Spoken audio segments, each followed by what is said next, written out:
सभी को मेरा नमस्कार। अब मैं अध्यक्ष महोदय से आज्ञा लेना चाहूंगी कि हमें कार्यक्रम शुरू करने की आज्ञा दें।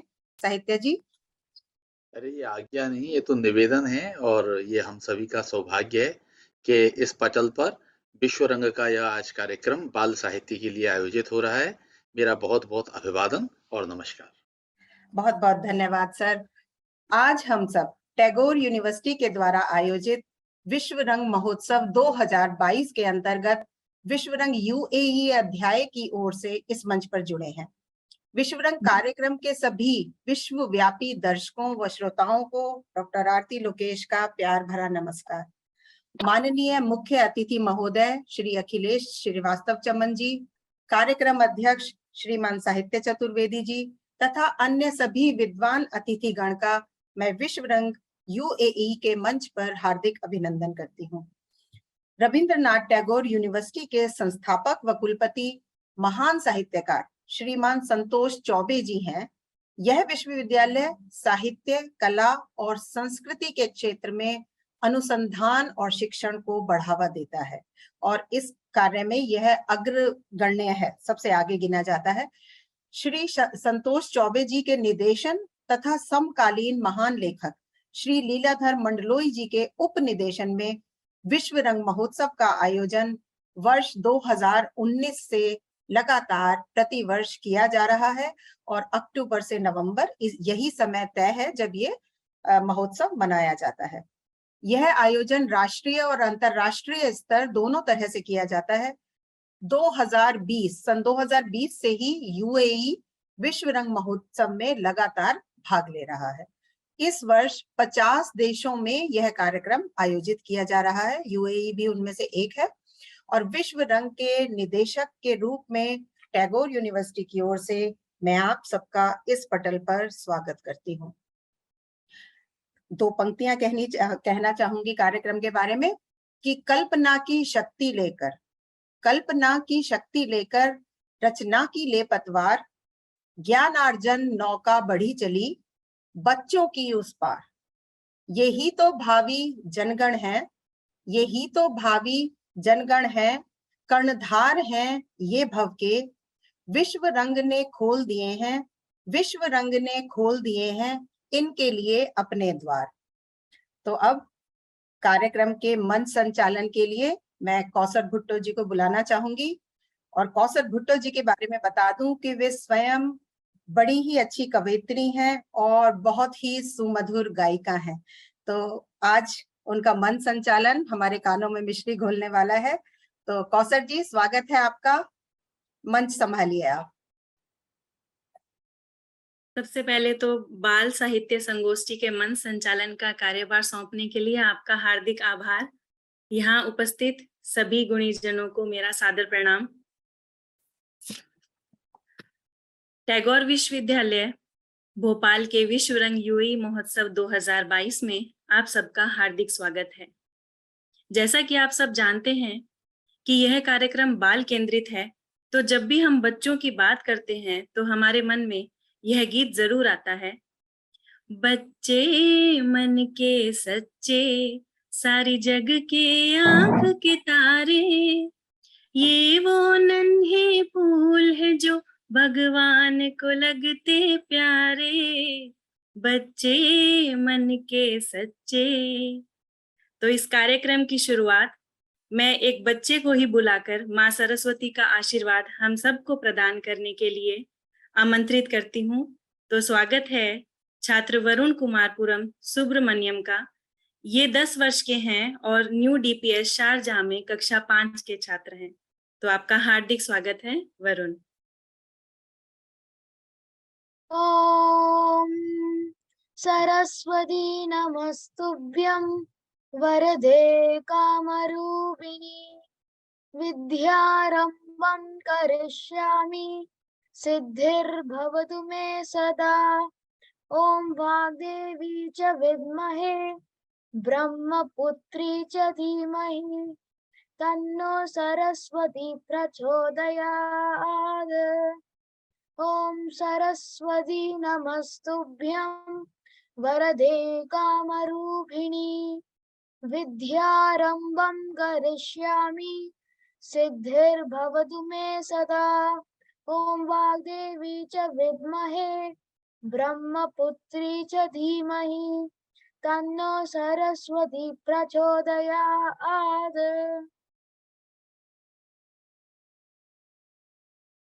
बहुत बहुत धन्यवाद वरुण, बहुत ही उम्दा। तो अब मैं हमारे कार्यक्रम के मुख्य अतिथि आदरणीय अखिलेश श्रीवास्तव चमन जी को आमंत्रित करना चाहूंगी। ये मूलतया जिला बलिया उत्तर प्रदेश से हैं और वर्तमान में लखनऊ निवासी हैं।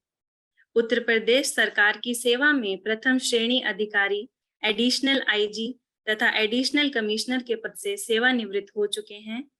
इनकी रचनाएं विद्यालय तथा विश्वविद्यालय के पाठ्यक्रम में सम्मिलित है। इनकी 35 से अधिक पुस्तकें प्रकाशित हो चुकी हैं, जिनमें उपन्यास, कहानी, कविता, गजल संग्रह तो है ही, इसके साथ ही साथ बाल उपन्यास, बाल कविता, बाल कहानी और बालोपयोगी लेख संग्रह भी है। तो आपका बहुत मान से स्वागत है, आदरणीय पधारें।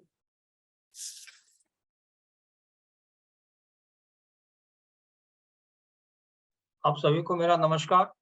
नमस्कार सर, स्वागत है आपका सर। जी, मुझे बोलना है? हाँ जी सर, जी, आपको वक्तव्य सर। के लिए आमंत्रित किया है। अच्छा। सर्वप्रथम तो मैं आप सभी जो यहाँ उपस्थित हैं उनको नमस्कार करूंगा और आप विशेष रूप से आरती जी का धन्यवाद करूंगा कि उन्होंने मुझे इस कार्यक्रम में जोड़ा और ये अवसर प्रदान किया। और दूर यहाँ से इतनी दूर बैठकर आप तो हिंदी के लिए एक इतना महत्वपूर्ण कार्य कर रहे हैं, इसके लिए पुनः आप सभी को एक बार आभार। आज की गोष्ठी है बाल साहित्य, तो मैं संक्षेप में कुछ बातें कहूंगा। सबसे पहले तो हमें ये देखना है कि बाल साहित्य है क्या चीज। तो मैं अगर संक्षेप में कहूं, बिल्कुल बीज रूप में कहूं, तो ये कह सकते हैं कि बाल साहित्य के भवन की नींव का पत्थर है। जैसे किसी भी भवन को बनाने के लिए पहले नींव रखी जाती है और जितनी मजबूत होती है भवन उतना ही मजबूत होता है। ठीक उसी तरह से हमारा बाल साहित्य जितना समृद्ध होगा, जितना उपयोगी होगा, जितना बेहतर होगा, उतना ही अच्छा हमारा साहित्य होगा और हमारे जो लोग होंगे, हमारे नागरिक होंगे, उतने ही अच्छे होंगे। दरअसल बाल साहित्य का उद्देश्य क्या है? बाल साहित्य का उद्देश्य है कि जो बच्चा बिल्कुल अभी अबोध है, जिसे कल सारी जिम्मेदारियां वहन करनी है, जो हमारे कल का नेता, अभिनेता और अधिकारी, कल का निर्माता है देश का, हम बाल साहित्य के माध्यम से उसको निर्मित करते हैं। तो बाल साहित्य के माध्यम से हम बच्चों को न सिर्फ शिक्षित करते हैं, उनके अंदर एक संस्कार डालते हैं और उनको एक बेहतर नागरिक बनने की दिशा में ले जाते हैं। एक बहुत भ्रम की स्थिति है बाल साहित्य में कि चिड़िया, पेड़ पौधे, चांद तारे या पशु पक्षी को लेके जो कुछ लिख दिया जाए वो बाल साहित्य हो जाता है, जबकि बात ऐसी नहीं है। वो एक समय था जब हमारे सभ्यता का या हमारी वैज्ञानिकता का कम विकास हुआ था, लेकिन आज के समय में जब से ये संचार माध्यमों की प्रगति के कारण, नेट के कारण, इंटरनेट के कारण, आज के बच्चे बहुत जागरूक, बहुत होशियार और बिल्कुल तार्किक हो गए हैं। तो उनको हमें जो भी बात बतानी है बाल साहित्य के माध्यम से, इस बात का ध्यान रखना है कि आज के बच्चे को हम जो कुछ कह देंगे वो आंख बंद करके नहीं मान लेगा। अगर हम आज कहें बच्चे से कि भाई चंद्रमा जो है वो देवता है, तो तुरंत पलट के कहेगा नहीं जी वो तो वहां पे तो हम जा चुके हैं, वो तो पृथ्वी है, इसी तरह से है। अगर हम उससे कहेंगे कि गंगा नदी देवी है, तो कहेगा नहीं जी वो तो हम जानते हैं, वहां से ग्लेशियर से निकलती हैं, वो तो बर्फ पिघल के आगे आके बन जाती है। मतलब मेरा कहने का यह है कि बच्चा आज जानकारी के माध्यम के मामले में हमारे समकक्ष ही नहीं बल्कि हमसे आगे जा चुका है। गूगल पे, नेट पे हर चीज उपलब्ध है और आज हर बच्चे के हाथ में मोबाइल है, मोबाइल पे सब कुछ है, नेट पे सब कुछ है। तो हमें बच्चों को बच्चों के लिए लिखते समय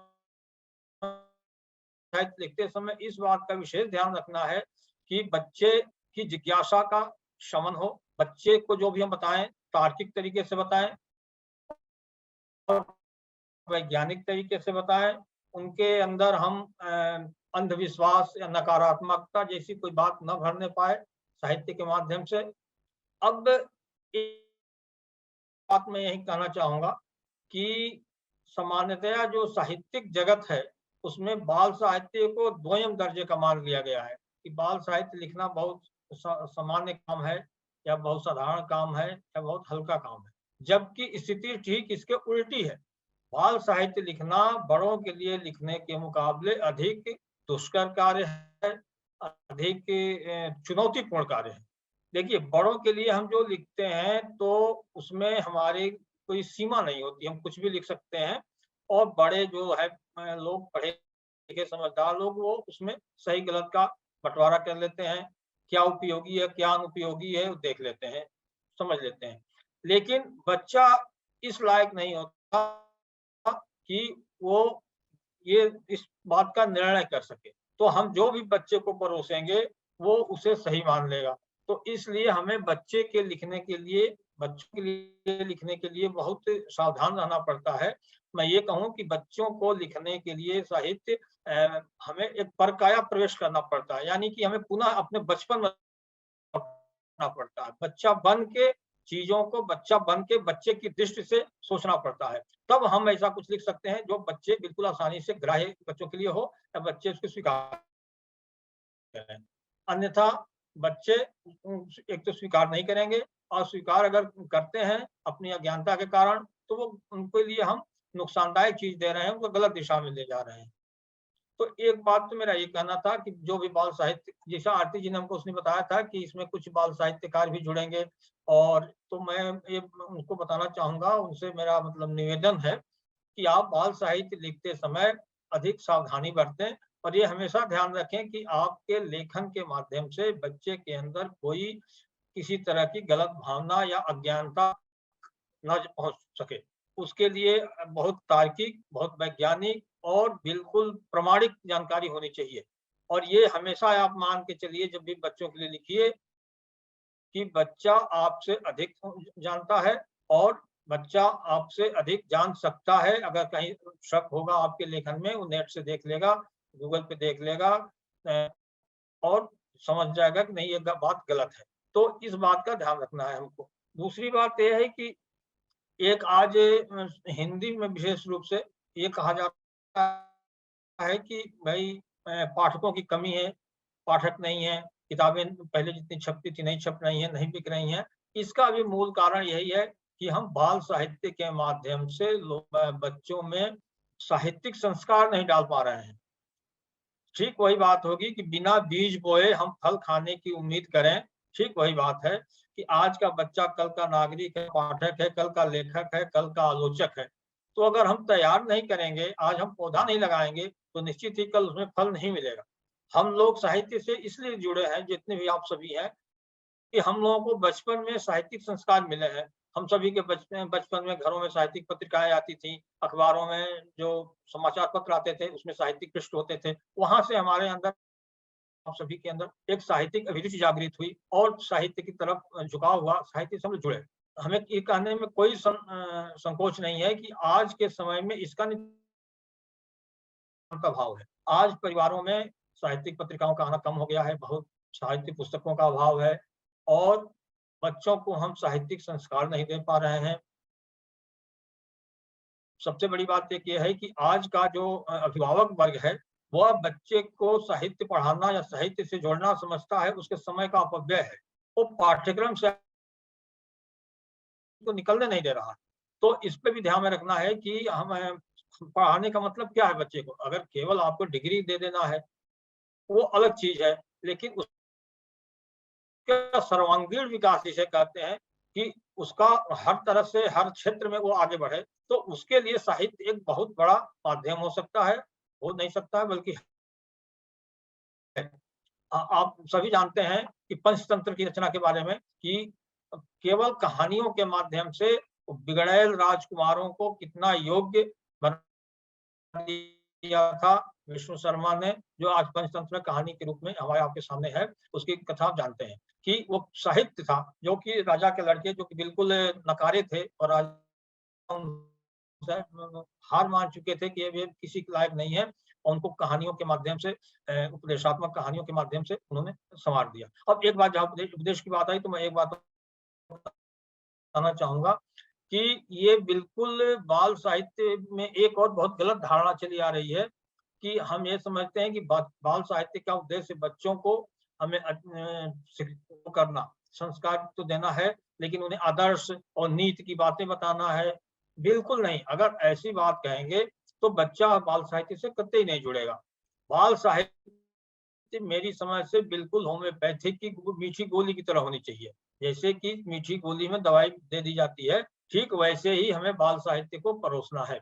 अगर बाल साहित्य में सीधे आपने उपदेश की बात कही या आदर्श की बात कही, नीति की बात कही कि सच बोलो, आदर्श की बात करेंगे तो वो उबाऊ हो जाएगा और बच्चा उसे नहीं जोड़ेगा। तो हमें इसका भी ध्यान बाल साहित्य में रखना है कि बाल साहित्य में हम ऐसी बात हंसते हंसाते खेलते खिलाते उसमें कुछ बातें कह जाए कि बच्चा उससे जुड़े और उसके बाद उसको ग्रहण कर ले। उसके माध्यम से, कविता के माध्यम से, कहानी के माध्यम से या जिस भी एकांकी के माध्यम से, लेकिन उसमें कहीं मतलब ये जो बात हमारा जो उद्देश्य है, उद्देश्य का मतलब उसको शिक्षित संस्कारित करने का जो उद्देश्य है वो परोक्ष रूप से होना चाहिए। मेरा कहने का मतलब ये है उसमें गुथा होना चाहिए। तो मेरा एक तो ये बात कहना है बाल साहित्य के लिए। और बाल साहित्य का आखिरी अंतिम उद्देश्य है बच्चे के जिज्ञासाओं का तार्किक शमन करना। देखिए आज का बच्चा जन्म से ही जिज्ञासु होता है। आप बिल्कुल अबोध बच्चे के आप 6 महीने 8 महीने 1 साल के बच्चे के हाथ में कलम या पेंसिल पकड़ा दीजिए तो वो कागज पकड़ा दीजिए तो वो कुछ ना कुछ उस पे आकृति बनाने लगेगा, लाइन खींचने लगेगा, उल्टा सीधा जो उसके दिमाग में करेगा। कहने का मतलब कि वो एक तो क्रिएटिव है, बच्चा क्रिएटिव है बाई नेचर, स्वभाव से ही वो क्रिएटिव है और रचनात्मक प्रवृत्ति का है और दूसरे जिज्ञासु है। वो अपने आसपास वातावरण में जो भी देखता है उसके बारे में जानने के लिए उत्सुक होता है कि क्या चीज है, क्यों हो रहा है, कैसे हो रहा है, आसमान क्या है, बारिश कैसे हो रही है, बादल क्या है। तो अब वही स्टेज होता है जहां हम बच्चे को सही या गलत दिशा में मोड़ सकते हैं, सही या गलत जानकारी दे सकते हैं। तो बाल साहित्य का मेरा कहने का मतलब सिर्फ ये है, मैं मतलब संक्षेप में अपनी बात खत्म करूंगा क्योंकि मैं आरती जी ने बताया था कि प्रोग्राम बहुत टाइट रहेगा। तो मेरा ये कहना है कि बाल साहित्य आप जो लोग भी लिख रहे हैं और सबका स्वागत है। और आप ये मान के चलिए कि आप किसी भी दृष्टि से जो बड़ों के लिए साहित्य लिख रहे हैं उनसे बेहतर हैं, उनसे बड़ा काम कर रहे हैं। ये आप बिल्कुल ना सोचिए कि हम बच्चों के लिए लिख रहे हैं तो हम बहुत छोटा काम कर रहे हैं। आप बहुत बड़ा काम कर रहे हैं, आप भावी पीढ़ी का निर्माण कर रहे हैं और कल के जो हमारे देश के या समाज के जो संचालक होंगे उनका निर्माण कर रहे हैं। तो आप बहुत बड़ा काम कर रहे हैं, बहुत जिम्मेदारी का काम कर रहे हैं बाल साहित्य के माध्यम से। तो हमेशा इस बात का हमें ध्यान रखना है कि बच्चे को हमें सही दिशा देनी है अपने साहित्य के माध्यम से और साहित्य ऐसा हो कि जो बिल्कुल उबाऊ न हो, तार्किक हो, वैज्ञानिक हो, बच्चों की जिज्ञासाओं का तार्किक ढंग से शमन कर सके। मेरा बस यही कहना है।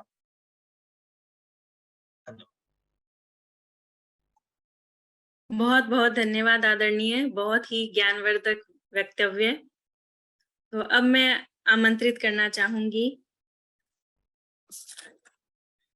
अंतर्राष्ट्रीय महिला काव्य मंच यूएई की अध्यक्षा, मिडिल ईस्ट की विदेश सचिव, दुबई साहित्यिक काव्य अकादमी की अध्यक्षा और women extra ordinary achievers Dubai की यंग वुमन अचीवर्स में से एक हमारी दुबई की स्नेहा देव जी, आपका स्वागत है।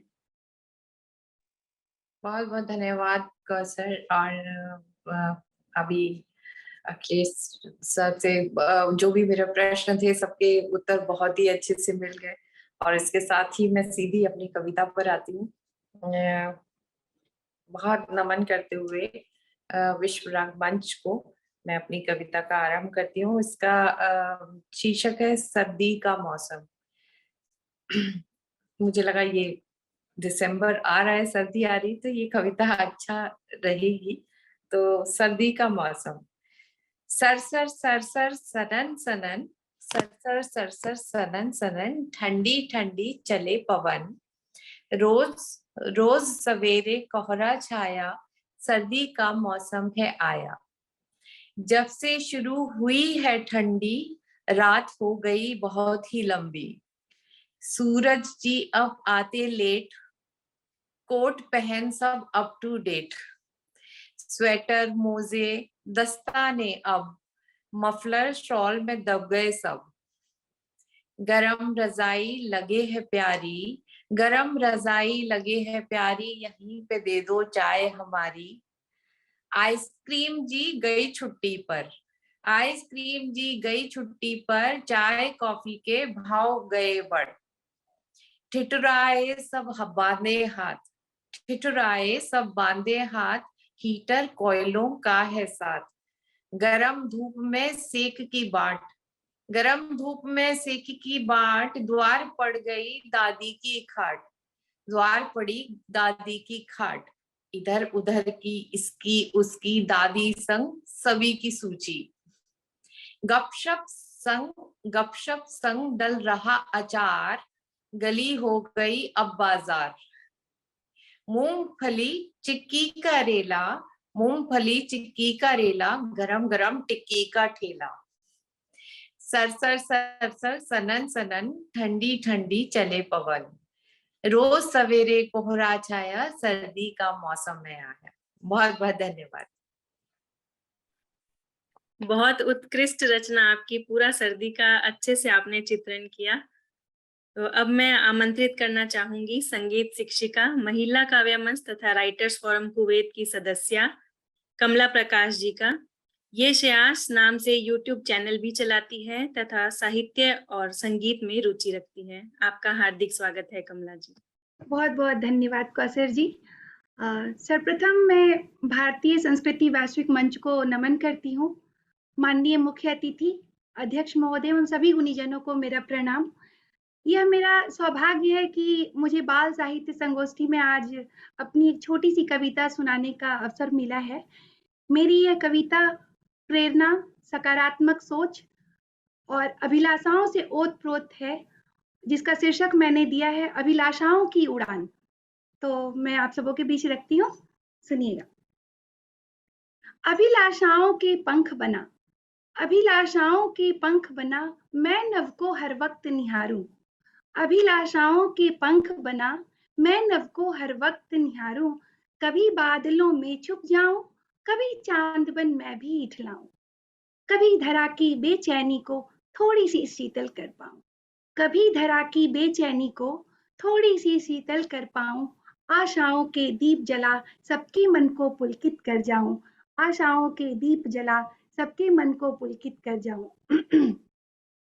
बहती जाऊं मैं संग हवा के, बहती जाऊं मैं संग हवा के, कभी बसंत पतझड़ हो जाऊं, बहती जाऊं मैं संग हवा के, कभी बसंत पतझड़ हो जाऊं, प्रभंजन की समर बेला में खुद को अडिग वहां मैं पाऊं, प्रभंजन की समर बेला में खुद को अडिग वहां मैं पाऊं, मौसम कितने क्यों ना बदले, मौसम कितने क्यों ना बदले, मैं बन ऋतुराज गगन पर छाऊं, मैं बन ऋतुराज गगन पर छाऊं, अभिलाषाओं के पंख बना, मैं नभ को हर वक्त निहारूं, सूरज की प्रातः किरणों संग, सूरज की प्रातः किरणों संग हो उसकी लाली मैं भरमाऊं, सूरज की प्रातः किरणों संग हो उसकी लाली मैं भरमाऊं, खग विहग बने सखा मेरे, खग विहग बने सखा मेरे, प्रातः वंदन उन संग मैं गाऊं, पाखी हो मैं भी उन संग, पाखी हो मैं भी उन संग,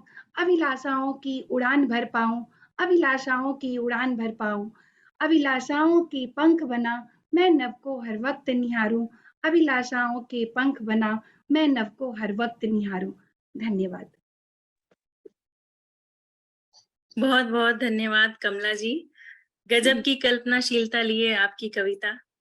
अब आगे मैं आमंत्रित करना चाहूंगी पेशे से सीए और अबू धाबी के प्रतिष्ठित संगठन में कार्यरत कविता, भजन व गीत लिखने वाले अंकुर रांका जी का। और आपको ये जानकर हर्ष की अनुभूति होगी कि इनके लिखे गीत प्रसिद्ध यूट्यूबर विक्की डी पारेख द्वारा गाए गए हैं।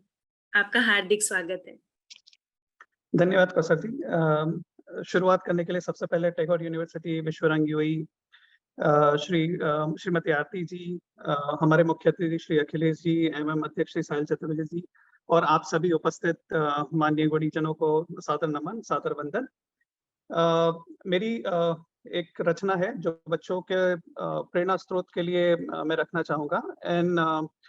आज के बच्चे काफ़ी कुछ बनना चाहते हैं, पर वो जो भी बनना चाहते हैं उसके अतिरिक्त भी कुछ बने, उस पर ये रचना आधारित है। शीर्षक है तुम बनो। किस्से कहानियों से तुम निकलो, खुद अपना एक किरदार बनो। क्या हासिल औरों को जीने से, मैं चाहता हूं तुम खुददार बनो। ये जीवन ही स्वयं युद्ध है, जीते खुद को वही बुद्ध है। लड़ने अपने हर एक अवगुण से, मैं चाहता हूं तुम हथियार बनो। ना मात पिता सा सगा कोई है, सोचे जो हित में एक वही है। हर खुशी उनके हर एक सुख का, मैं चाहता हूं तुम आधार बनो। एहसान है हम पर इसी वतन का, बनना ना कारण कभी पतन का।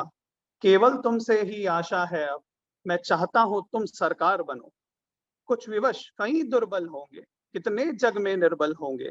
हर पतित परास्त पातक का, मैं चाहता हूं तुम उद्धार बनो।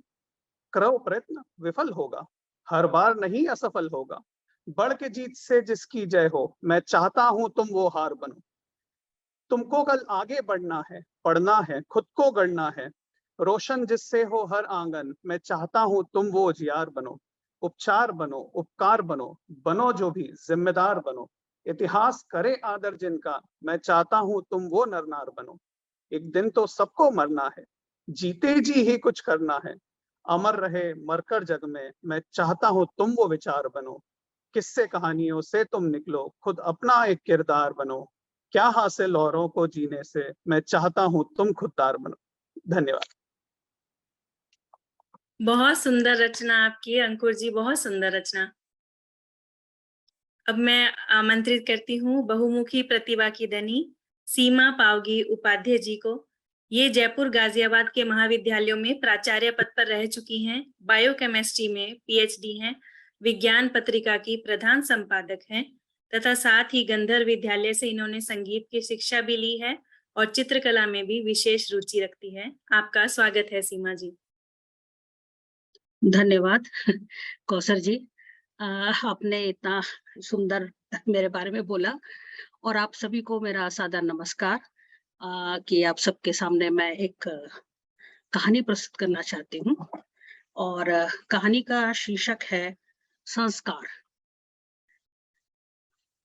मम्मा, आप हिम्मत सिंह से कह दे कि मेरे मैटर में ना बोला करे। आप लोग उन्हें इज्जत देते हैं तो वो सर पर ही चढ़ गए हैं। विद्यालय से आकर अपना बस्ता एक कोने में पटकती हुई दिव्या बोली। रेवती ने कलम एक ओर रखते हुए कहा, क्या हो गया तुम्हें? ये किस तरह से बोल रही हो? और तुम कब से हिम्मत चाचा को हिम्मत सिंह कहने लग गई? देखो मम्मा, वो कोई मेरे रियल वाले अंकल तो है नहीं जो मैं उन्हें अंकल बुलाऊं। आप उन्हें भी समझा दें कि वो मेरे अंकल बनने की कोशिश ना करे। ड्राइवर है, ड्राइवर ही रहे। एक तो पापा के कहने से मैं उनके साथ कॉलेज चली जाती हूँ, नहीं तो कॉलेज के बस में अपने दोस्तों के साथ आना जाना बहुत अच्छा लगता है। आज ही मयंक ने मेरे सिंगिंग कंपटीशन जीतने पर मुझे विश करते हुए हक किया तो हिम्मत सिंह ने उसे सबके सामने भला बुरा कहा।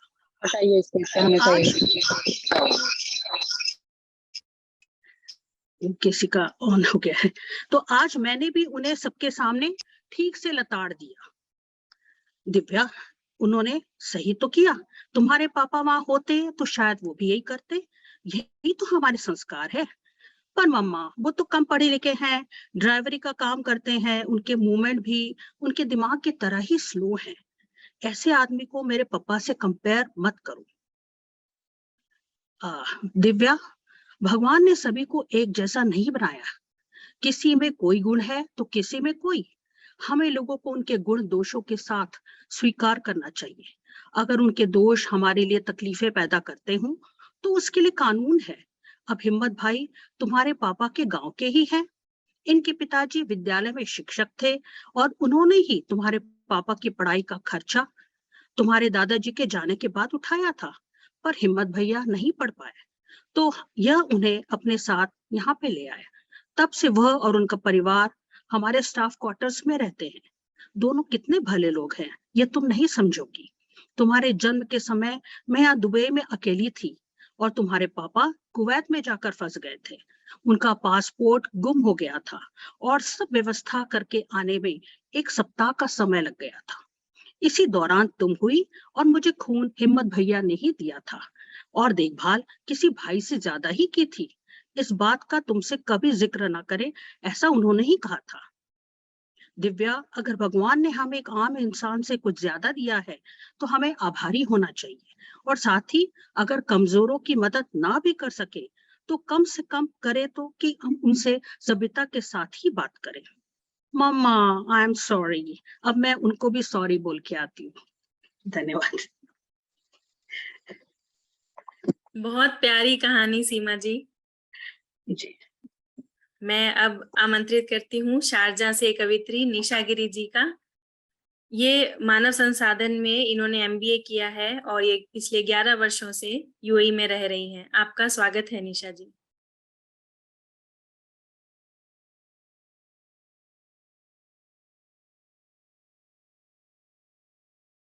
अनम्यूट कीजिए निशा जी, आवाज नहीं आ रही है। ओ सॉरी मैम।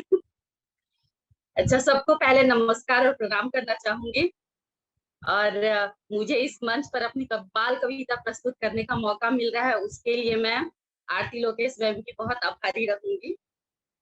और जैसा कि सबसे पहले अखिलेश श्रीवास्तव सर ने कहा कि आजकल के बच्चे बहुत ज्यादा हर बात में तर्क करने लगे हैं, हर चीज का वजह पूछने लगे हैं। इन सब टेक्नोलॉजी के मामले में बच्चे तो आगे निकलते जा रहे हैं, पर जहां तक मेरा मानना है बच्चे नैतिक मूल्यों में पिछड़ते जा रहे हैं, उन्हें नैतिकता से बहुत दूर होते जा रहे हैं, और उस चीज के लिए कहीं ना कहीं माता पिता होने के नाते हम ही कसूरवार हैं इन सब चीजों को। तो आज अपनी कविता के माध्यम से मैं ये बताना चाहती हूँ कि अगर बच्चे अपने माता पिता की परवाह दिखाते हैं तो माता पिता को कितनी खुशी होती है। बस अपनी कविता के माध्यम से मैं वही प्रस्तुत करना चाहती हूँ। और कविता शुरू करने से पहले मैं आप सबों की अनुमति चाहूंगी। मेरी स्वागत है निशा, स्वागत है। धन्यवाद। मेरी कविता का शीर्षक है मेरी बेटी अब बड़ी हो रही है। अभी 9 साल की ही है, लेकिन फिर भी वो जैसे परवाह करती है वो मुझे सबसे अलग फील करवाता है। तो मैं अपनी कविता शुरू करना चाहती हूँ। मेरी बेटी अब बड़ी हो रही है, कभी मेरी दादी तो कभी सहेली हो रही है। सच कहूँ तो मेरे लिए जादू की छड़ी हो रही है। मेरी बेटी अब बड़ी हो रही है। तू आशीर्वाद है जो मेरी प्रार्थना के बदले मुझे मिली है। तू एक परी है जो धरती पर बस मेरे लिए उतरी है। मैं बहुत अकेली थी, न संग मेरे कोई भी सहेली थी। आके मेरी दुनिया में मेरा अकेलापन मिटा रही है। मेरी बेटी अब बड़ी हो रही है। तू अपनी परवाह मेरे लिए जब भी है दिखाती। सच कहूँ तो मेरी आंखें है भर आती। कभी फेर कर मेरे सर पे हाथ, फिकर मेरी है दिखाती। अपना ख्याल भी रख लिया करो, दादी बनके ऐसे डांट है लगाती। मेरे लिए तू एक मजबूत कड़ी हो रही है। मेरी बेटी अब बड़ी हो रही है। कल की ही तो बात थी, तू जब मेरी गोद में आई थी। एक नन्ही सी जान मुझे देख के मुस्काई थी। तेरी प्यारी सी मुस्कान ने मेरी हर तकलीफ मिटाई थी। सच कहूँ तो मेरे लिए खुशियों की झड़ी हो रही है। तो बन के ओस मेरे आंखों की ठंडक हो रही है। मेरी बेटी अब बड़ी हो रही है। मेरी बेटी अब बड़ी हो रही है। धन्यवाद।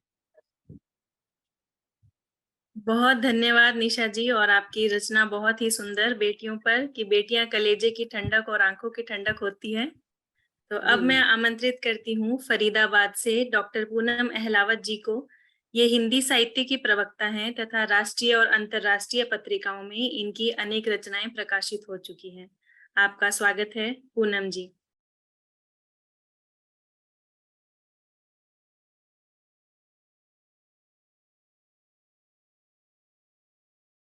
नहीं है पूनम जी यहाँ पे।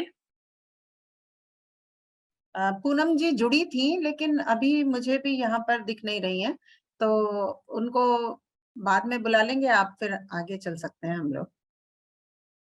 तो मेरा आगे का निमंत्रण है डॉक्टर दीपा रस्तोगी जी को। ये कवित्री, साहित्यकार, समीक्षक एवं समाज सेविका हैं। ये अंग्रेजी की व्याख्याता हैं और इनकी भी रचनाएं राष्ट्रीय और अंतर्राष्ट्रीय स्तर पर प्रकाशित हो चुकी हैं। आपका हार्दिक स्वागत है दीपा जी। मंच को सादर नमन और पटल पर उपस्थित सभी प्रबुद्धजनों, विशिष्ट अतिथियों एवं हमारी हर दिल अजीज आरती दीदी को और सभी अतिथियों को, श्रोताओं को मेरी ओर से सादर प्रणाम। मेरा परिचय तो आपको पता चल ही गया है। मेरी बाल कविता का शीर्षक है नभ की सैर। इस कविता में बालक नभ की सैर करने के लिए जाता है और उसका भाव क्या है। नील मणि नभ धवल चांद, बादलों की करूं सवारी। नील मणि नभ धवल चांद, बादलों की करूं सवारी। माँ मुझको वहां भेजने की कर दो तुम तैयारी। माँ मुझको वहां भेजने की कर दो तुम तैयारी। झटपट दो मेरा झोला झबला और दूध की बोतल। झटपट दो मेरा झोला झबला और दूध की बोतल। खाने को भी कुछ रख देना, हो जाऊं मैं शीतल। खाने को भी कुछ रख देना, हो जाऊं मैं शीतल। कान पकड़कर बादल ऐठूं, खूब सैर पर जाऊं। कान पकड़कर बादल ऐठूं, खूब सैर पर जाऊं। नन्हे कंकड़ पत्थर फेंकूं, धमा चौकड़ी मचाऊं। नन्हे कंकड़ पत्थर फेंकूं, धमा चौकड़ी मचाऊं। रूई के गोलों पर बैठ के इंद्रलोक हो आऊं। रूई के गोलों पर बैठकर इंद्रलोक हो आऊं। अप्सरा संग हाय हेलो करूं, यक्ष गंधर्वों संग खेलूं। अप्सरा संग हेलो बोलकर गंधर्वों संग खेलूं। ऋषि मुनि यदि मुझे डांटे तुरंत मैं वापस आऊं। ऋषि मुनि अगर डांटे पीटे तुरंत मैं वापस आऊं। नीले अंबर पर रंग फेंकूं, केसरिया इसे कर दूं। नीले अंबर पर रंग फेंकूं, केसरिया इसे कर दूं। चंदा मामा माल पुआ दो, रो रो घर में भर दूं। चंदा मामा माल पुआ दो, नहीं रो रो घर में भर दूं। मुझे चाहिए सभी सितारे, भाग भाग ले आओ। मुझे चाहिए सभी सितारे, भाग भाग ले आओ। जगमग जगमग चुनरी बनाकर मेरी माँ को उड़ाओ। जगमग जगमग चुनरी बनाकर मेरी माँ को उड़ाओ। सुनो सुधाकर एक झारी भर अमृत मुझको दो ना। सुनो सुधाकर एक झारी भर अमृत मुझको दो ना। छिड़कू मैं हर भारतीय पर 9-2-11 कोरोना। छिड़क दूं मैं हर भारतीय पर 9-2-11 कोरोना। धन्यवाद। इतनी अच्छी नभ की सैर कराने के लिए आपका बहुत बहुत धन्यवाद। अब मैं आमंत्रित करती हूँ डॉक्टर पूनम अहलावत जी को। ये हिंदी साहित्य की प्रवक्ता हैं और राष्ट्रीय अंतर्राष्ट्रीय में इनकी रचनाएं प्रकाशित हो चुकी हैं। तो आपका हार्दिक स्वागत है पूनम जी। हेलो, आवाज आ रही है मेरी आपको? जी बिल्कुल आवाज आ रही है। हेलो, हाँ जी, नमस्कार। आप सभी विद्वज्जनों को मेरा नमस्कार। मंच को नमन करते हुए मैं आरती जी का बहुत बहुत धन्यवाद करती हूँ कि मुझे ये अवसर प्रदान किया। मेरी आज की कविता है संकल्प उठाएंगे। छोटे बच्चे हम प्यार का पैगाम बन यह संकल्प उठाएंगे। यह संकल्प उठाएंगे, सोच बदले दुनिया की। सोच बदले दुनिया की, स्वार्थ छोड़ जन कल्याण जगाएंगे। हर दिन एक पेड़ लगा, हर दिन एक पेड़ लगा, वातावरण शुद्ध बनाएंगे, हम संकल्प उठाएंगे। छोटे छोटे बच्चे संकल्प ले रहे हैं और आगे कह रहे हैं कि सत्य का मार्ग अपना, सत्य का मार्ग अपना, हिंसा का त्याग कराएंगे। सत्य का मार्ग अपना, हिंसा का त्याग कराएंगे, गंदगी को दूर भगा स्वच्छता अभियान लाएंगे। हम संकल्प उठाएंगे, हम संकल्प उठाएंगे। मेहनत कर मिट्टी को सोना बनाएंगे, अमर वीरों की धूली माथे लगा एकता का परचम लहराएंगे। हम संकल्प उठाएंगे, छोटे बच्चे हम प्यार का पैगाम लाएंगे। हम संकल्प उठाएंगे, हम संकल्प उठाएंगे। धन्यवाद। बहुत बहुत धन्यवाद पूनम जी। और ये सारे बहुत बहुत संकल्प हम धन्यवाद। बड़ों को भी लेने चाहिए। तो अब मैं जी, आमंत्रित करती हूँ दुबई से उर्मिला देवी चौधरी जी का। ये हिंदी साहित्य की प्रवक्ता पद पर अपनी सेवाएं दे चुकी हैं। पुस्तक समीक्षाएं, कविताएं, कहानी, लघु कथा तथा शोध पत्र इनके प्रकाशित हो चुके हैं और यूएई के बाल कवि प्रतियोगिता में ये निर्णायक पद पर भी रह चुकी हैं। तो आपका हार्दिक स्वागत है उर्मिला जी। धन्यवाद कौसर जी। यहाँ पर उपस्थित सभी विद्वज्जन को मेरा सादर प्रणाम और समय को ध्यान में रखते हुए मैं सीधा अपनी कविता पर आती हूँ। मैंने बाल दृष्टि से दुबई को देखते हुए उसे एक कविता में ढालने का प्रयास किया है और बाल मन की इस कविता का शीर्षक है अतरंगी दुबई। तो सुनिएगा। दुबई का मौसम बड़ा मजेदार, सुनने में विपरीत थोड़ा, पर अब सुनो विस्तार की बात, हो जाएगा तुमको भी अतरंगी दुबई से गहरा प्यार, हो जाएगा तुमको भी अतरंगी दुबई से गहरा प्यार। मिट्टी भी सोने सी चमके पड़ती जब सूरज की किरणें। और अब यहाँ की गर्मी से संबंधित कुछ पंक्तियां कि यहाँ की गर्मी हमें सुहाती, भली दोपहरी चिलचिलाती, यहाँ की गर्मी हमें सुहाती, भले दोपहरी चिलचिलाती, शाम ढले ही मित्र मंडली चल देती पार्क की ओर, चौड़े चौड़े फुटपाथ पर चालू होती सबकी दौड़, डर भय भी हमें न छूता, पथ पार भी सुगम सा होता, तापमान में जीना सीखा, अपनाया इस धरती ने इतना, तापमान में जीना सीखा, अपनाया इस धरती ने इतना। अब सर्दी से संबंधित कुछ पंक्तियां कि सर्दी की मत पूछो बात, रौनक यहाँ की देती मात, सर्दी की मत पूछो बात, रौनक यहाँ की देती मात, ठंडी ठंडी पवन है भाती, फटते नहीं जरा भी होंठ, कोई दिखे निक्कर में तो कोई पहने पर वाला कोट। अब यहाँ की रात्रि के नजारे से संबंधित कुछ पंक्तियां। रात नजारा शीश महल सा जगमग करती यहाँ इमारत, दिखती बढ़कर एक से एक, हर दिन यहाँ दिवाली लगती। जी हाँ बिल्कुल, कि हर दिन यहाँ दिवाली लगती, जिसे लगे मनाता हर एक वेश, बुर्ज खलीफा लगता मेला, दिखे न यहाँ कोई अकेला, बुर्ज खलीफा लगता मेला, दिखे न यहाँ कोई अकेला, रोलर कोस्टर सी यहाँ सड़कें, निर्मल जल के कई हैं बीच।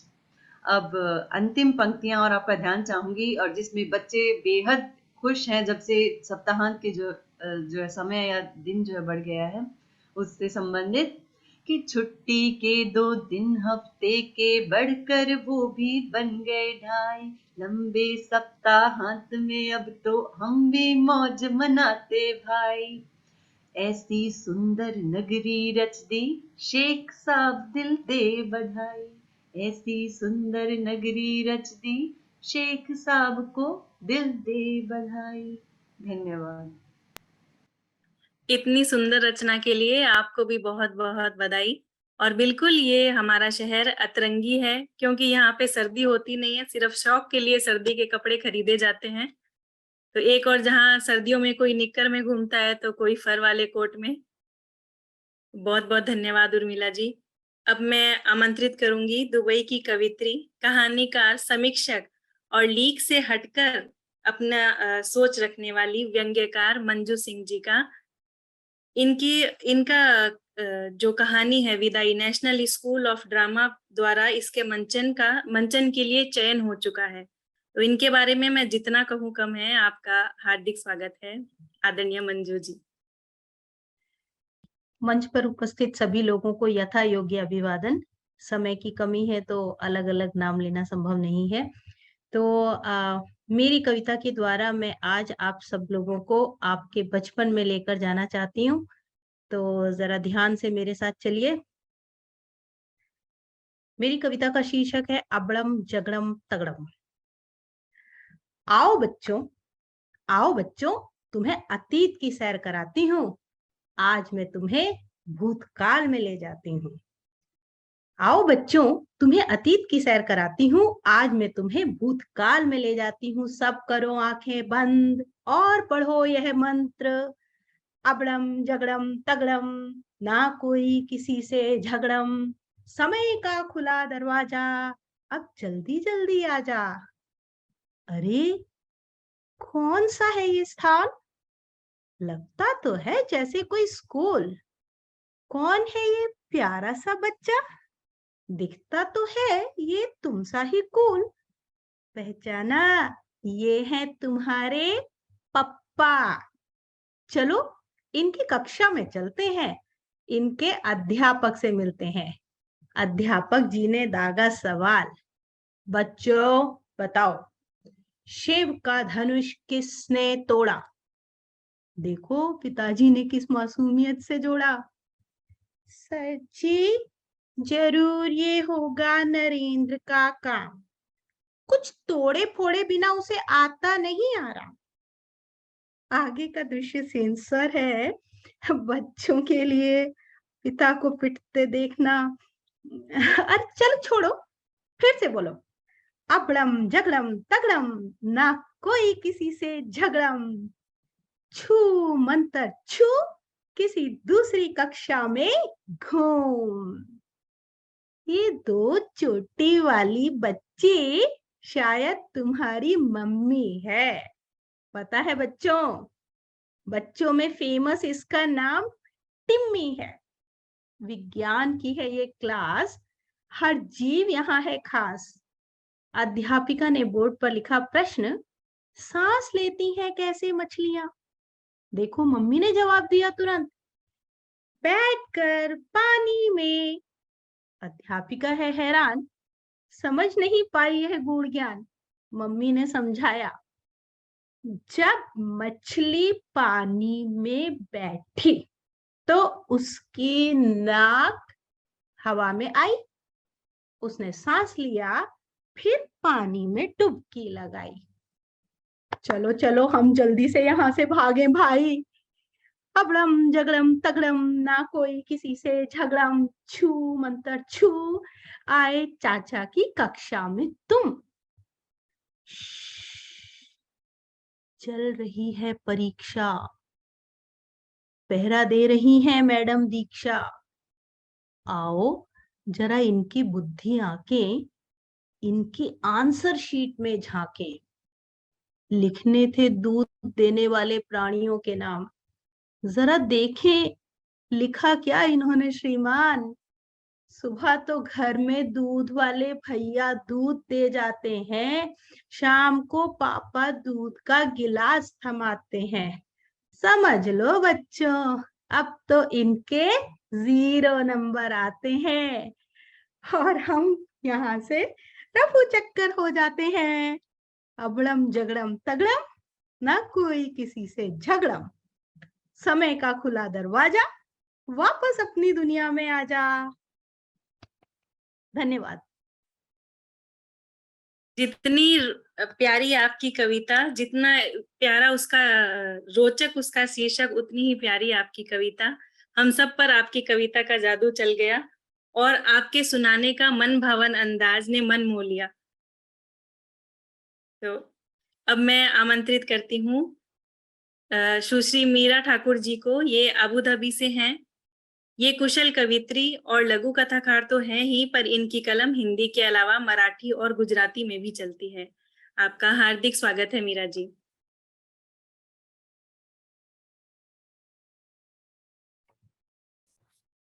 सभी को, पटल पर उपस्थित सभी लोग को मेरा सादर प्रणाम। टैगोर यूनिवर्सिटी के विश्वरंग यूएई द्वारा आयोजित के इस बाल गोष्ठी के लिए डॉक्टर आरती को बहुत बहुत बधाई। और जैसा कि अभी अखिलेश जी ने कहा कि बाल साहित्य साहित्य के भवन की नींव है और उसका नींव का पत्थर है, और हम जानते हैं कि नींव के पत्थर की स्थिति कोई नहीं जानता, उसके मन की स्थिति कोई नहीं जानता। उन्हीं के दिल की बात अपनी कविता के द्वारा प्रकट कर रही हूँ। मेरी कविता का शीर्षक है छुट्टी का दिन। एक दिन मैंने पूछा एक बच्चे से कि छुट्टी का दिन क्या होता है। तो उत्तर मिला, छुट्टी का दिन त्योहार होता है। छुट्टी का दिन त्योहार होता है। छुट्टी का दिन रविवार होता है। छुट्टी का दिन निराकार होता है। उसकी हंसी खुशी का ना पारावार होता है। छुट्टी का दिन हर रोज आए, यही ख्याल मेरे दिल में बारंबार होता है। छुट्टी का दिन त्योहार होता है। धन्यवाद। बहुत प्यारी रचना मीरा जी। तो अब मैं आमंत्रित करती हूँ हमारे दुबई से सुरीली कवित्री, पेशे से कॉर्पोरेट ट्रेनर अनु बाफना जी को। ये हिंदी और अंग्रेजी भाषाओं में हर विधा में लिखती हैं और इनके 2 संग्रह आ चुके हैं। आपका स्वागत है अनु जी। बहुत बहुत धन्यवाद कौसर जी। मंच को सादर प्रणाम और आप सभी को नमस्कार। चौपाई छंद में एक बंद देती हूँ कि नैतिकता का ओढ़ लिहाफ, चरित्र को तुम रखना साफ, सच्चे भावों का सत्कार, मुखरित हों अच्छे संस्कार। ये चौपाई छंद था जो चौपाई से अलग होता है। चलिए आती हूँ अपनी सरल सहज सी बाल कविता पर। शीर्षक आओ सीखें। सोना मोना गोलू विक्की सारे झटपट आओ रे, संक्रांति का पर्व आया मिलकर पतंग उड़ाओ रे। चरखी सिखलाती है हमको कैसे मिलजुल कर रहना, सबका बोझ उठाना और एक सूत्र बंधकर बहना। डोर हमसे यह कहती है जोड़ने का भाव रखो, निर्बल को ऊंचा उठाकर संतुष्टि का भाव चखो। रंग बिरंगी पतंग कहती नहीं किसी से बैर करो, कि रंग बिरंगी पतंग कहती नहीं किसी से बैर करो, सबको गले लगाकर तुम भी आसमान की सैर करो। अंतिम कि चरखी डोर पतंग से सीखें हम सब जीवन के आदर्श, खेल खेल में आओ छू लें सफलता के सही उत्कर्ष। धन्यवाद। आरती जी सादर आभार। धन्यवाद अनु, बहुत सुंदर तुम्हारी कविता। और मैं बड़ी देर से एक एक करके सबकी कविताएं सुन रही हूँ, और एक कहानी भी बीच में सीमा जी की आई, डॉक्टर सीमा की, और उसके अलावा सबने कविताएं प्रस्तुत की। तो हमारी मन संचालिका जो कि एक एक करके सबको बड़े ही लगन से प्यार से बुला रही हैं और एक एक की कविता पर समीक्षा दे रही हैं, तो मैं बताना चाहूंगी वो भी बच्चों के लिए लिखती हैं। तो मैं यहाँ पर अब कौसर जी को आमंत्रित करना चाहूंगी कि कौसर जी आप आए और अपनी बाल कविता या बाल कहानी जो भी आप प्रस्तुत करना चाहें उससे हम सबका मन मोह लें। आइए कौसर जी, स्वागत है। बहुत बहुत धन्यवाद आरती दीदी। तो आज की कविता का शीर्षक है आओ स्कूल चले। जब हम बचपन की बात करते हैं, बच्चों की बात करते हैं, तो स्कूल विद्यालय का नाम साथ ही में आता है। तो सुनिएगा। आओ बच्चों स्कूल चलें, उजले कल के सपने बुने। आओ बच्चों स्कूल चलें, उजले कल के सपने बुने। खूब खेले खूब पढ़े, खूब खेले खूब पढ़े, आलस पर दे धूल चले। आओ बच्चों स्कूल चलें। तितली से पंख फैलाओ तुम, फूलों से मुस्काओ तुम, इंदिरा कलाम कल्पना जैसा, इंदिरा कलाम कल्पना जैसा कुछ बड़ा कर जाओ तुम। आओ बच्चों स्कूल चलें, उजले कल के सपने बुने, खूब खेले खूब पढ़े, आलस पर दे धूल चलें। शिक्षा को फैलाना है, धरती को बचाना है, जीव प्रकृति की रक्षा कर, जीव प्रकृति की रक्षा कर बेहतर कल बनाना है। आओ बच्चों स्कूल चलें, उजले कल के सपने बुने, खूब खेले खूब पढ़े, आलस पर दे धूल चले। आप सभी का धन्यवाद। बहुत बढ़िया कौसर, बहुत अच्छा स्कूल जाने की सीख तुमसे बच्चे ले रहे हैं। बहुत बहुत सुंदर कविता। बहुत धन्यवाद। अब मैं आमंत्रित करती हूँ विश्व रंग यूएई की निदेशिका और यूएई के विद्यालय की वरिष्ठ प्रशासनिक पद अध्यक्ष के पद पर कार्यरत हमारी आरती दीदी का। ये उपन्यास, कहानी, कविता संग्रह, शोध पत्र सहित इनकी 11 से अधिक पुस्तकें प्रकाशित हो चुकी हैं। इनके साहित्य पर हरियाणा, पंजाब तथा विदेश के विश्वविद्यालयों के विद्यार्थी शोधरत हैं। ये अनन्य यूएई की संपादक भी हैं।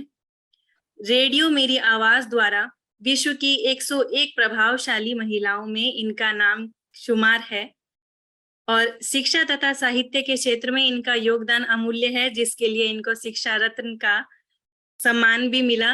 तो आपका हार्दिक स्वागत है आरती लोकेश जी। बहुत बहुत धन्यवाद कौसर, इतना विस्तृत परिचय देने के लिए। तो मैं सबको नमस्कार करते हुए सीधा अपनी कहानी पर आती हूँ। मैंने कोशिश की है बाल कहानी लिखने की, तो मुझे अखिलेश सर की बात भी ध्यान आती है कि हम खाली पेड़ पौधे फूल पत्ते इसकी बजाय हम बच्चों के जीवन में उतरकर और फिर उस वहां से विषय उठाकर अगर हम कहानी लिखें तो मेरी कोशिश है। मुझे पता नहीं कि कितनी सफल हुई हूँ। मेरी कहानी का शीर्षक है साथियों के साथ। आज राजू बिना अलार्म के ही उठ गया। उसकी पाठशाला में पुरस्कार समारोह था। वह बहुत खुश और उत्साहित था।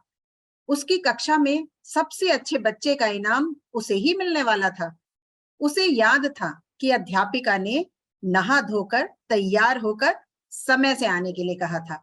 उसने दातुन की, अपने शरीर को साबुन से रगड़कर साफ किया, फिर धुली हुई वर्दी पहनी, बालों में तेल डालकर कंघी की और स्कूल का कोट पहन लिया। टाई बांधने के लिए उसे माँ की मदद लेनी ही पड़ती थी। वह तीसरी कक्षा में जो था, वह टाई हाथ में लेकर रसोई घर में गया। माँ, मेरे गले में टाई बांध दो जल्दी से, मुझे देर हो रही है। वह समय से पहले ही पाठशाला पहुंच जाना चाहता था ताकि अपने दोस्तों के बीच गर्व से खड़ा हो सके। अभी तो बहुत समय है पाठशाला लगने में बेटा, माँ ने घड़ी की ओर देखकर कहा। माँ, तुम टाई बांध दो, मैं जल्दी पहुंचकर अपने दोस्तों के साथ खेलना चाहता हूँ। राजू की बेचैनी देखकर माँ ने टाई बांध दी। राजू बेटा, पाठशाला से लौटते हुए हमेशा की तरह कुछ फूल तोड़ लाना, याद रहेगा ना? माँ ने पूछा। हाँ माँ, याद है, भगवान पर चढ़ाने हैं ना, मैं तोड़ लाऊंगा, कहते हुए राजू ने पाठशाला की ओर दौड़ लगाई। आज राजू खुद को खास महसूस कर रहा था। पाठशाला पहुंचते ही अध्यापिका ने उसे बुला भेजा। पुरस्कार लेने के लिए उसे लाइन में लगा दिया गया। राजू सुबह से ही लाइन में खड़ा हो गया। इस समय उसके सारे दोस्त मैदान में खेल रहे थे। उसका बहुत मन हुआ कि वह भी जाकर उनके साथ खेले, लेकिन अध्यापिका ने लाइन छोड़ने के लिए मना किया था। उसके आगे पीछे बहुत से बच्चे लाइन में थे, लेकिन वे बड़ी कक्षाओं के थे। उसके मित्र ना थे वे, और वह उनके साथ खेल भी ना सकता था क्योंकि उसे लाइन में खड़े रहना था। पुरस्कार समारोह शुरू होने के कई घंटे पहले से वह लाइन में लगा हुआ था। पुरस्कार लेने का क्षण आते आते वह बहुत उदास हो चुका था। उसका मन खेलने को मचल रहा था। उसके दोस्त अभी भी खेल रहे थे। वह बहुत अकेला और निराश महसूस करने लगा। पुरस्कार लेकर जब वह कक्षा में पहुंचा तो अध्यापक जी विज्ञान पढ़ा रहे थे। अध्यापक जी ने राजू की खूब प्रशंसा की। सबने राजू के लिए तालियां बजाईं। आधी छुट्टी की घंटी बजी तो उसके साथियों ने सुबह का अधूरा खेल पुनः खेलना शुरू कर दिया। राजू इस बार भी खेल से बाहर ही रह गया। शाम को पूरी छुट्टी की घंटी बजी। राजू बुझे मन से स्कूल से निकला। सुहानी हवा चल रही थी। हवा की ठंडक में वह अपना दुख भूलने लगा। घर आते समय वह उसी बगिया से होकर निकला जहां से वह प्रतिदिन फूल तोड़कर पूजा के लिए लेकर जाता था। बगिया में घुसते ही उसे माँ की बात याद आई। उसने फूल तोड़ने को हाथ आगे बढ़ाया। राजू ने देखा कि बहुत सारे फूल हवा के साथ खेल रहे हैं। फूल आगे को झूलते हैं, हवा उन्हें पीछे को धक्का देती है। सारे फूल फिर एक साथ आगे को झुकते हैं। उसे यह खेल बहुत पसंद आया। वह एकटक फूलों और हवा की इस कबड्डी को देखता रहा। उसके मन में कुछ विचार आया और वह बिना फूल तोड़े ही घर चला आया। घर में घुसते ही माँ ने उससे फूल मांगे। माँ, मैं फूल नहीं तोड़ सका। वे अपने साथियों के साथ कितने खुश थे। हवा के साथ झूम झूम कर खेल रहे थे। अगर मैं फूल तोड़ता तो वे भगवान पर चढ़ते, उन्हें बहुत सम्मान मिलता। लेकिन मुझे लगा कि अपने साथियों से बिछड़कर वे खुश न रह पाते। कहते हुए राजू ने सम्मान में मिली जीत की ट्रॉफी माँ के हाथ में थमा दी। माँ ने राजू को गले से लगा लिया। धन्यवाद। बहुत गहरे भाव लिए हुए आपकी रचना आरती दीदी। तो अब मैं आमंत्रित करती हूँ हमारे कार्यक्रम के अध्यक्ष बहुकला विज्ञ आदरणीय डॉक्टर साहित्य चतुर्वेदी जी का। ये अजमल परफ्यूम ग्रुप के फाइनेंस हेड हैं, ग्लोबल बिजनेस फाउंडेशन के अध्यक्ष हैं, माथुर चतुर्वेद परिषद के उपाध्यक्ष हैं तथा IBPC इंडिया के कन्वेनर हैं। इन्होंने संस्कृत माध्यम से ज्योतिष शास्त्र की शिक्षा ली है और संगीत में विशारद हैं। आपका बहुत मान से स्वागत है आदरणीय। बहुत बहुत धन्यवाद आदरणीय मुख्यस्थी महोदय, संयोजिका जी एवं पूजन के उपरांत जो आरती उतारी जाती है, ऐसी लोकाधिष्ठा, साहित्य लोकाधिष्ठा श्रीमती आरती जी को भी पुनः धन्यवाद और प्रणाम।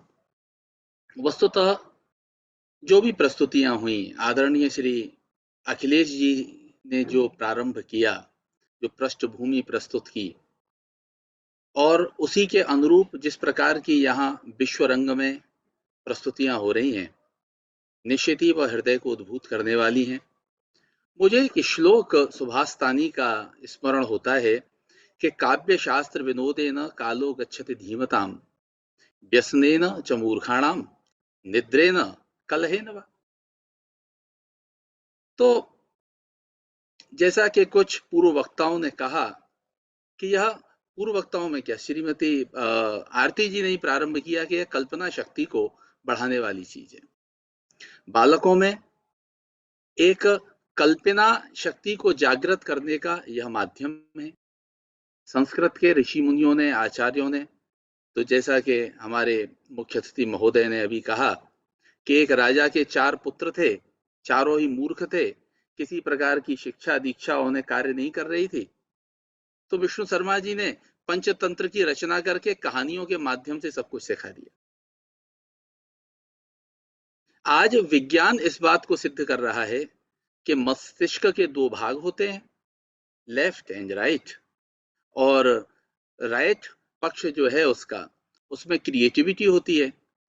तो मैं समझता हूं यह कल्पना शक्ति, काव्य, साहित्य, गद्य हो या पद्य हो, यह कल्पना शक्ति को जागृत करता है और उसको माध्यम बनाते हुए बालक अपने जीवन में एक परिकल्पना यानी प्रोजेक्ट इत्यादि को सिद्ध कर सके, इसका बीजारोपण बाल्यकाल में ही हो जाता है। आज वास्तव में पुराने रूपक हों, उपमान हों या उत्प्रेक्षाएं हों, वास्तव में पुरानी हो चुकी हैं। इसलिए कुछ नएपन की, या कहूं बहुत कुछ नएपन की तो आवश्यकता है, लेकिन हमें यह भी हमारा एक दायित्व है कि आज भाषा से बालक विमुख होते जा रहे हैं। आज जब हम अपने बच्चों के एडमिशन कराते हैं तो पहले उनकी ये गाइडेंस होती है पेरेंट्स टीचर में कि आप उनसे घर में अंग्रेजी में बात करें, इंग्लिश में बात करें। ये एक बड़ी विडंबना होती है। मेरे अपने व्यक्तिगत अनुभव में भी ऐसा आया कि मेरी बालिका थी, जब 4th क्लास में थी, ओ लेवल का स्कूल था, तो वहां हिंदी विषय बंद कर दिया गया। बड़ी विडंबना, हिंदी विषय बंद ही कर दिया गया। आगे चल करके मुझे उस विद्यालय से हटाना पड़ा बालिका को। तो यदि बालक भाषा नहीं सीखेंगे, साहित्य, कविताएं, लेखन, कहानियां, आज बड़ी अच्छी अच्छी प्रस्तुतियां हो रही हैं, जैसे कि रेडियो रिपोर्ट होती हैं, एकांकी होते हैं, उन उद्घोषणाओं के साथ, बड़ी अच्छी कविताओं के साथ हमने देखा। लेकिन आज का दायित्व ऐसा बन रहा है कि पुस्तकों से, विद्यालयों से या सम्मेलनों से आगे बढ़ करके हमें घर घर तक पहुंचना होगा। और यह वर्चुअल माध्यम ऐसा प्रकट हुआ है कि यह एक सरल माध्यम है, और भी अनेकानेक उसके माध्यम हो सकते हैं, लेकिन हम सभी को अपनी जिम्मेवारी का यह एहसास जरूर करना चाहिए कि हमें प्रत्येक घर घर तक हमें इसे पहुंचाना चाहिए। और बाल साहित्य एक ऐसा बीजारोपण है कि वहां से जो अंकुरण होगा वह वृक्ष छायादार भी बनेगा, उसमें विनयता भी आएगी, विनयशील भी होगा, और वह राहगीर को छाया भी देगा और फल भी प्रदान करेगा और परोपकार भी सीखेगा। बाल साहित्य लिखना वास्तव में आसान नहीं है, बड़ा कठिन है। और खास करके जब हम एक मैच्योरिटी पे आ जाते हैं, पुरानी कहावत है, हिंदी साहित्य जब भी पढ़ते हैं तो पहले 3 कवि सबसे पहले सिखाए जाते हैं हमको, सूर, तुलसी और कबीर। पुरानी कहावत को यदि स्मरण करूं कि सूर सूर तुलसी ससी, उजगन केशव दास, अव के कवि खग्योद सम जहां तहां करत प्रकाश। एक बार कुछ विद्वानों से मैंने जिज्ञासा करी कि कबीरदास जैसा योगी, ठीक है हम मानते हैं कि उसकी भाषा में खिचड़ी कहा गया है, लेकिन तुलसीदास जी जैसा विद्वान और मानस जैसी, रामचरितमानस जैसा अद्भुत ग्रंथ, उसके बाद भी सूर को सूर क्यों कहा गया और तुलसी को चंद्रमा क्यों कहा गया? तुलसी के लिए सूर्य का प्रयोग क्यों नहीं हुआ? तो विद्वज्जनों ने शंका का समाधान ये किया कि सूरदास ने वृद्धावस्था में बालक की चंचलता को देखा, बालक की जिज्ञासा को देखा, बालक की चपलता को देखा, उसके उलाहने देखे, उसकी लीलाएं देखी, और फिर भक्ति में एक जो आचार्य मम्मट के समय से जो 9 रस, या काव्य प्रकाश में भी जो 9 रसों को स्थापित किया गया है, उन्होंने यह सिद्ध कर दिया कि बाल लीलाओं से ही भक्ति रस, वात्सल्य रस को 10वां स्थान प्रदान किया। इसलिए बाल साहित्य को सर्वश्रेष्ठ माना गया और इसका सर्वोच्च सम्मान है। और इस सम्माननीय कार्यक्रम में आप सभी प्रबुद्ध विद्वान यहाँ आए हैं। मैं तो मात्र एक श्रोता के रूप में हूँ। अध्यक्ष कह करके आपने एक मुझ कनिष्ठ को वरिष्ठ बना दिया, इसमें कोई दूसरी बात नहीं है। मैं वास्तव में बहुत बहुत आभारी हूँ और बड़ी विनयता पूर्वक आप सभी को प्रणाम करता हूँ और इस अद्भुत कार्यक्रम के लिए शुभकामनाएं प्रेषित करता हूँ। सादर नमस्कार। बहुत बहुत धन्यवाद सर, आपको सुनना हमारा सौभाग्य है। तो हम कार्यक्रम के समाप्ति की ओर बढ़ रहे हैं, तो मैं अब डॉक्टर आरती जी से आग्रह करूंगी कि वो धन्यवाद ज्ञापन के लिए मंच संभालें। धन्यवाद कौसर। हमने बहुत कुछ आज श्री अखिलेश श्रीवास्तव चमन सर जी से सीखा। तो मेरा एक आग्रह है सर, आप एक छोटी सी रचना हमें सुनाएं, और अगर आप चाहते हैं तो मैंने आपकी छतरी कविता ढूंढ रखी है, अगर आप कहते हैं तो मैं सुनाऊं। तो सर को एक बार फिर से मैं आमंत्रित करना चाहूंगी। इतने बड़े बाल साहित्यकार और उनसे रचना सुने बिना हम उन्हें कैसे जाने दे सकते हैं। इस गोष्ठी का बड़ा सौभाग्य है कि इतने बड़े साहित्यकार आज हमारे मध्य में उपस्थित हैं। हमने सदैव, आज भी यदि आप गूगल करें और केवल ये लिखें बाल साहित्य, तो सर्वप्रथम श्रीयुत अखिलेश श्रीवास्तव जी का नाम ही आएगा, तो पूरा विश्व इनको स्वीकार करता है। हमारा बड़ा सौभाग्य है कि आप हमारे मध्य में हैं। अभी जैसा कि मैंने कहा कि बच्चे हमारे वो बच्चे नहीं रहे जो हम लोग थे अपने बचपन में। विज्ञान ने, संचार माध्यम ने इतनी तरक्की कर दी है कि अब हम बच्चों को चंदा मामा दूर के पुआ पकावे गुड़ के कह के बहला नहीं सकते हैं। तो हमारी रचनाओं में उनको शिक्षा देने का मेरा उद्देश्य होना चाहिए बाल साहित्य का, लेकिन साथ ही ये भी ध्यान रखना चाहिए कि शिक्षा की बात अगर हम सीधे कहेंगे तो कतई नहीं सुनेंगे, तो अरुचि पैदा हो जाएगी। तो एक वैज्ञानिक बात लेके मैंने कविता लिखी है, छोटी सी रचना, देखिए शीर्षक है उसका अक्कड़ बक्कड़।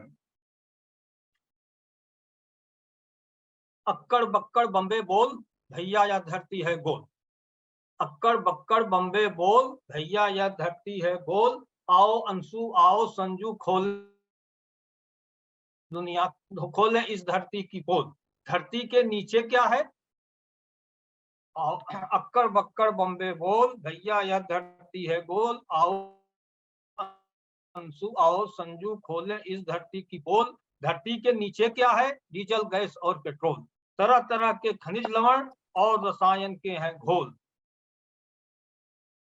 कोयला लोहा तांबा जस्ता सोना चांदी है अनमोल। नीचे इसके भरा खजाना, ऊपर से मिट्टी की खोल। अक्कड़ बक्कड़ बम्बे बोल, भैया या धरती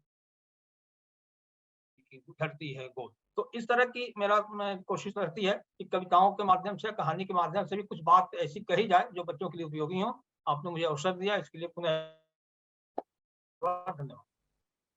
बहुत बहुत धन्यवाद सर, बड़ी सुंदर आपने कविता सुनाई।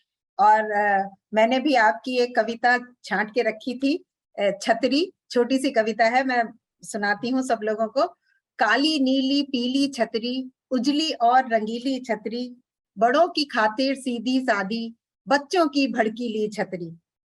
तनकर चौकन्नी हो जाती, पल भर में ही ढीली छतरी, अगर समेटो तो अपने में सिमट जाए शर्मीली छतरी। कड़ी धूप से लोहा लेती, जमकर खूब हटीली छतरी, नहीं भीगने देती हमको, खुद हो जाती गीली छतरी।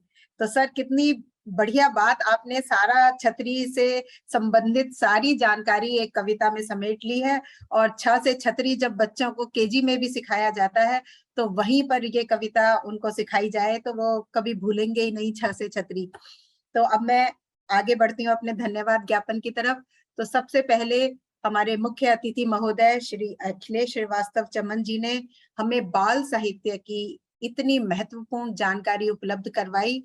और इस गोष्ठी के शुरू होने से पहले ही स्नेहा देव जी का ये प्रश्न था कि हम क्या अपने दिमाग में किन बातों को रखें जब हम बाल साहित्य लिखना शुरू करें या लिखें।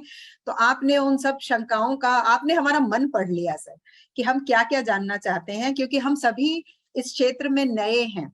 हम में से कोई भी बाल साहित्यकार नहीं है, हम कविताएं लिखते हैं, कहानियां लिखते हैं। तो ये एक शुरुआत करने के उद्देश्य से ही आज इस प्रोग्राम का जो है आयोजन किया गया विश्व रंग के मंच पर, कि बाल साहित्य की तरफ हम क्या कर रहे हैं और क्या कर सकते हैं, इस पर थोड़ी सी एक हमारी समझ बन सके। तो आपने इतनी महत्वपूर्ण जानकारी उपलब्ध कराई और इतना व्यस्त होते हुए भी हमारे लिए समय निकाला। मैं सबको बता देती हूँ कि समकालीन त्रिवेणी पत्रिका के संपादक हैं अखिलेश सर, और उनकी एक साहित्यिक संस्था भी है समकालीन त्रिवेणी के नाम से। तो आपको सर बहुत बहुत नमन और धन्यवाद। हमारे कार्यक्रम अध्यक्ष श्रीमान साहित्य चतुर्वेदी जी, गुणों की खान हैं आप। और जैसा कि अभी अखिलेश सर की कविता में हमें पता चला कि धरती के नीचे क्या क्या है, वैसे ही आप धीरे धीरे, आप जो है जितना खोदो, जितना जानो आप, उतने गुण आपके अंदर निकल निकल के आते हैं। आपने अपना कीमती समय हमें दिया, हम बहुत आभारी हैं साहित्य जी। और आपने वास्तव में साहित्य की विशेषताओं से हमें परिचय कराया और बाल साहित्य की उपयोगिता को हमें बताया अपने अध्यक्षीय भाषण में। हमारे बाल गायक वरुण सुब्रमण्यम को ढेरों आशीष और धन्यवाद। और साथ में अभी वो चले गए होंगे क्योंकि उनकी परीक्षाओं के दिन चल रहे हैं। इनकी संगीत अध्यापिका श्रीमती अंजना रॉय का भी बहुत बहुत आभार। यूएई के जाने माने रचनाकार मित्र, आज हम 14 लोगों ने यहाँ पर अपनी रचनाएं प्रस्तुत की और अखिलेश सर को मिला के 15 लोगों ने, सभी ने अपनी सुंदर रचनाओं से हमें मोहित कर लिया। और अवश्य ही मुझे पूरा विश्वास है कि बालकों का भी मनोरंजन किया होगा और बालक भी इस कार्यक्रम को देख रहे होंगे। आपका बहुत बहुत धन्यवाद अपनी रचनाएं इस मंच पर प्रस्तुत करने के लिए, साझा करने के लिए, इस पूरे कार्यक्रम को संभाले रहने के लिए, अपनी जगह पर टिकाए रहने के लिए और इतना मनोहारी मंच संचालन करने के लिए कौसर जी का बहुत बहुत आभार। और इसके अलावा पर्दे के पीछे रहकर काम करने वाले हमारे तकनीकी संचालक हैं श्रीमान आलोक शर्मा जी तथा उनके सहयोगी पीएम चिन्मय। ये एक छात्र हैं पीएम चिन्मय, इनका जितना धन्यवाद किया जाए उतना कम है, क्योंकि तकनीक के बिना तो हमारे लिए ये संभव ही नहीं होता कि आज हम यूएई में Abu Dhabi, Sharjah, Ajman, Dubai, सारे तो पूरा तो यूएई जुड़ा हुआ है, साथ में हमारे पूरा भारत जुड़ा हुआ है। पूरे भारत के बच्चों के कर्णधार हमारे अखिलेश सर जी भी जुड़े हुए हैं, तो ये तकनीक के बिना संभव नहीं था। तो तकनीकी संचालक महोदय को भी बहुत बहुत धन्यवाद। और इसके साथ ही मैं अध्यक्ष महोदय से आज्ञा लेना चाहूंगी कि वे कार्यक्रम की समाप्ति की घोषणा करने की आज्ञा दें। बहुत सुंदर कार्यक्रम, बहुत बहुत धन्यवाद। अति सुंदर। अब हम कार्यक्रम समाप्त करते हैं।